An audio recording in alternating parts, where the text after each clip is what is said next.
So in this video, you'll learn how to enable or disable the screensaver on your Samsung Galaxy A56.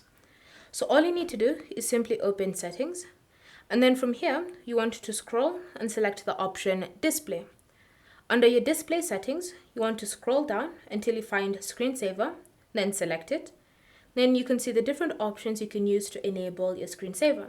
So you have colors, and you can just tap on preview to see how it would look like as your screensaver. You have device control, then tap on preview. Again, you can see how your screensaver would look like. You also have the option of using a photo frame, photo table, or even just Google Photos. Again, bear in mind that whenever you select one of these three options, you should see a settings icon here.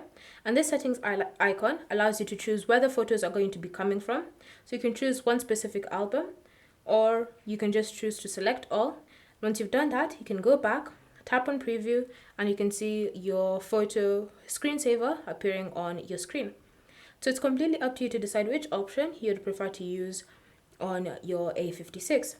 However, if you want to disable it to save battery, or you just no longer need your screensaver, then simply select the option None. And by doing that, it means that you've successfully disabled the screensaver on your A56. So it's up to you to decide if you want this feature turned on or turned off. Thank you for watching. If you have any questions or comments, leave them down below and we'll get back to you.